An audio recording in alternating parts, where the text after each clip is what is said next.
8 wheel long bicycle. Balanagar नाम के गांव में चौधरी नाम का एक धनवान रहता था। वो बहुत मोटा था। वो साहूकारी का काम करता था। वो बहुत कंजूस था। वो दूसरों के साथ बांट के खाने में विश्वास नहीं करता था। उसके पास कुछ गुंडे थे जो उधार नहीं चुकाते थे। ये उनसे पिटवाता था और उनसे पैसे वसूल कराता था। उसने अपने घर में शेयरिंग इज बोरिंग करके एक बोर्ड भी लगाया था। एक दिन डॉक्टर उसके घर आया। देखिए चौधरी साहब, सिर्फ दवाई लेने से मोटापा कम नहीं होगा। ये मोटापा आपके सेहत के लिए ठीक नहीं है। आपको जॉगिंग वॉकिंग वगैरह करना होगा। मन को भी शांत रखना होगा। चाहे सुख हो या दुख, किसी के साथ बांटना जरूरी है।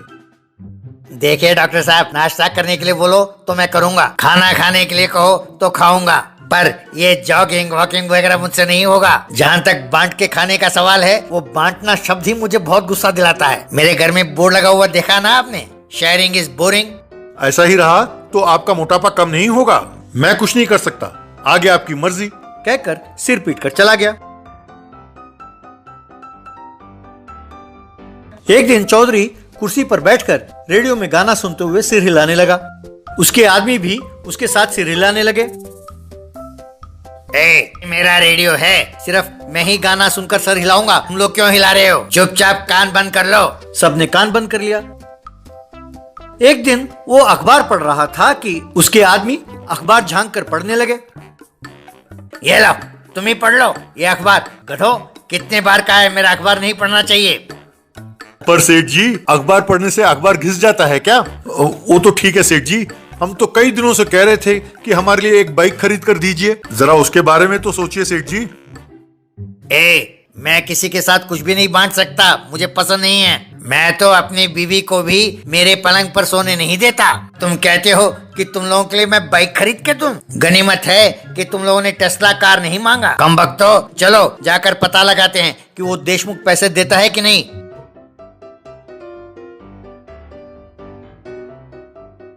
इस तरह वे देशमुख साइकिल शॉप के पास आए, पर वहां ताला लगा हुआ था। अरे ये क्या, जब देखो ताला लगा रहता है। अब और कोई चारा नहीं है, तोड़ दो ताला। तब गुंडों ने ताला तोड़ दिया। अंदर जाकर देखा तो 4 पुराने साइकिल पड़े थे। एक साइकिल पर एक खत था। चौधरी उसे खोलकर जोर से पढ़ने लगा। उसमें लिखा था, चौधरी साहब माफ कर दीजिए, 25,000 रुपए उधार लिया था, पर आपने ब्याज पर ब्याज लगाकर इसे 2.5 लाख रुपए कर दिया है। वो मुझसे नहीं चुकाया जाएगा, इसीलिए मैं गांव छोड़कर जा रहा हूँ। अरे वाह सेठ जी, अब तो आप इसका धंधा भी कर सकते हैं। बड़े खुशकिस्मत हैं आप। अगर आप साइकिल किराए पर देंगे तो बस पैसा ही पैसा। तब चौधरी ने खींचकर उसे एक चांटा मारा और, क्यों रे कमबख्त, अब यही काम रह गया था मेरे करने के लिए। सेठ जी, वो सारे साइकिल बेच दो तो खूब पैसे मिलेंगे। चौधरी ने उसे भी थप्पड़ मारा और, अरे कमीने, कहां से आए तुम लोग? ये तो 1000 रुपए में भी नहीं बिकेंगे। सेठ जी, एक काम कीजिए, हम कई दिनों से आपसे बाइक मांग रहे थे ना, वो तो आप खरीदने से रहे। कम से कम ये साइकिल तो हमें दे दीजिए सेठ जी। अरे हाँ, ये आइडिया तो बहुत बढ़िया है। अब से ये साइकिल इस्तेमाल करना होगा, पर तुम लोग नहीं, मैं इस्तेमाल करूंगा। वे गुंडे कुछ समझ नहीं पाए। बाद में एक मैकेनिक की मदद से उसने लॉन्ग 8 व्हील्स बाइसाइकिल तैयार किया। उस पर बैठकर गांव भर में घूमता था तो लोग हैरान होकर देख रहे थे।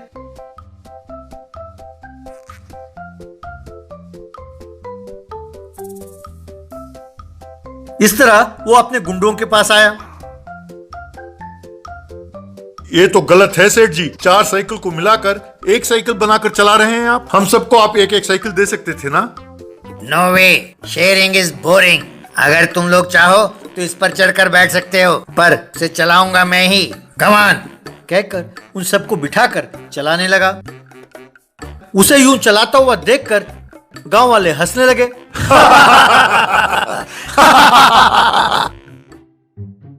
वो यूं चलाते चलाते कुछ ही दिनों में दुबला हो गया।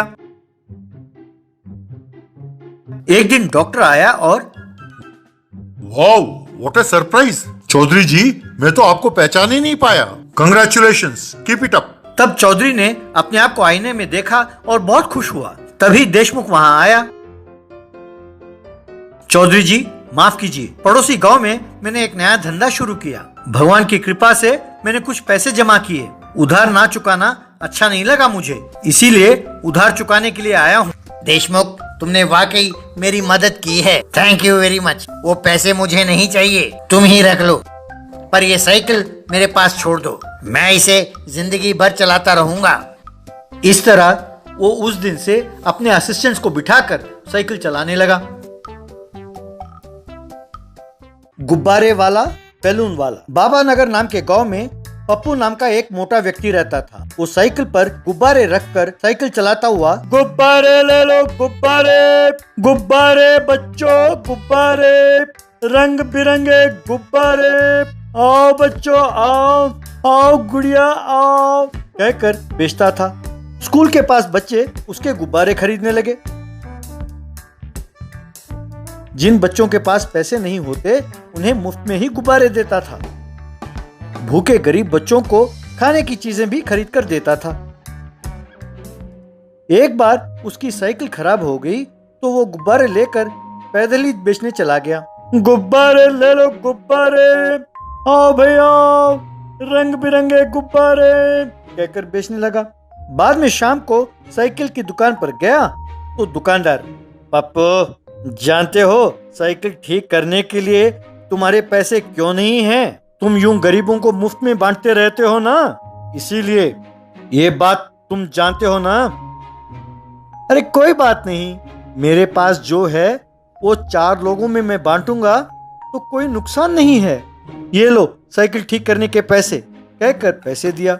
उस गांव के पास पहाड़ी गुफा में एक चोरों का गिरोह रहता था। उनका सरदार था डाकू धर्मेंद्र सिंह। एक दिन सरदार, माय डियर टीममेट्स, हमारे लूटे हुए पैसे बहुत दिनों तक इस गुफा में रखना सुरक्षित नहीं है। इसे किसी तरह शहर भेजकर वहाँ से स्विस बैंक में भेजना होगा, तब हम सब आराम से सेटल हो सकते हैं।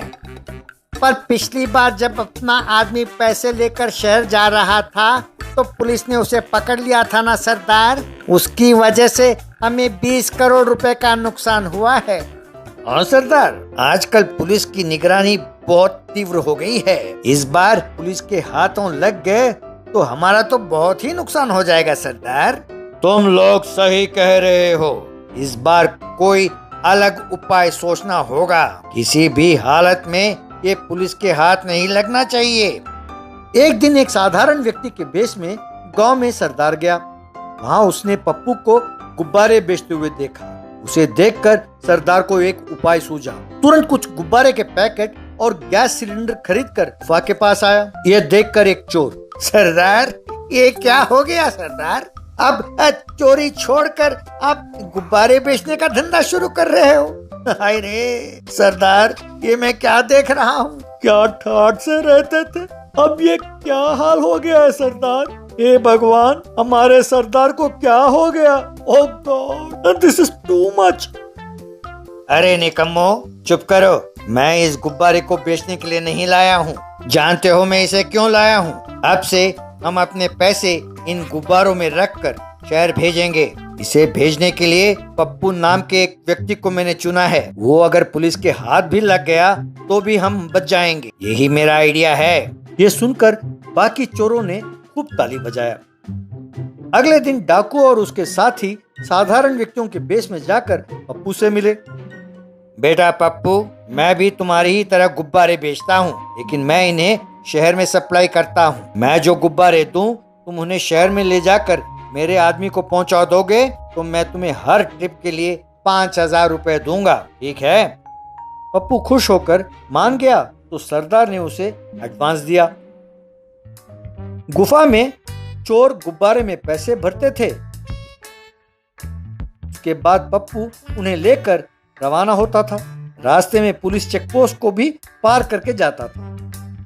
शहर में एक व्यक्ति को उन्हें सौंपकर वो वापस लौटता था। यूं हर रोज होने लगा। शहर का वो व्यक्ति एक दिन सरदार को फोन करके, सरदार आपका ये आइडिया बहुत बढ़िया साबित हो रहा है सरदार। अगर आप हर रोज सिर्फ लाख रुपए ही भेजोगे तो कैसे चलेगा सरदार? अगर जल्दी काम होना हो तो जल्दी से ज्यादा पैसे भेजना ही ठीक होगा सरदार। ठीक है? ठीक है, बचे हुए 10 करोड़ कल एक साथ ही भेजता हूँ। उसके बाद हम आराम से सेटल हो जाएंगे। यूं अगले दिन 10 करोड़ भरकर गुब्बारों में पप्पू को सौंप दिया। पप्पू वहां से चल पड़ा। रास्ते में एक जगह उसे बहुत भूख लगी तो वहां रुक गया। वहां एक लड़का बैठा था। उसके पास एक लंच बॉक्स भी था। दादा, लगता है तुम्हें बहुत भूख लगी है। ये लो, मेरा खाना खा लो। मुझे भूख नहीं है। अब सोचो मत, खाओ दादा, खाओ। पप्पू ने तुरंत उस लड़के का सारा खाना खा लिया। बाद में उसे एक गुब्बारा दिया। मुन्ना, ये गुब्बारा मेरी ओर से तुम्हें थैंक यू, ले लो। दादा, मैं अनाथ हूँ। हमारे अनाथालय में मेरे जैसे सारे बच्चे हैं। उन्हें भी कुछ गुब्बारे देते हैं दादा। आज वहाँ पर बाल दिवस का कार्यक्रम है। इन गुब्बारों को कहीं और पहुंचाना है। ठीक है, ठीक है। तुम इतने प्यार से पूछ रहे हो ना, तो मैं उन्हें और गुब्बारे फुलाकर दे दूंगा। यूं वे दोनों अनाथालय गए तो वहां कोई कार्यक्रम चल रहा था। वहां पुलिस भी थी। पप्पू ने बच्चों को गुब्बारा बांटना शुरू किया। उनसे खेलते समय वो गुब्बारे फटे तो पैसे हवा में उड़ने लगे। ये देख लोग दंग रह गए। पुलिस ने आकर पप्पू को दबोच लिया। उसके बाद बचे गुब्बारों को भी फोड़ने पर उनमें से भी पैसे निकले। तब पुलिस ने पप्पू से पूछताछ की तो पप्पू ने उन्हें सब कुछ बताया। इस तरह पुलिस ने गुफा में जाकर चोरों को पकड़ा और उन्हें खूब मारा। फिर उन्हें जेल में डाल दिया।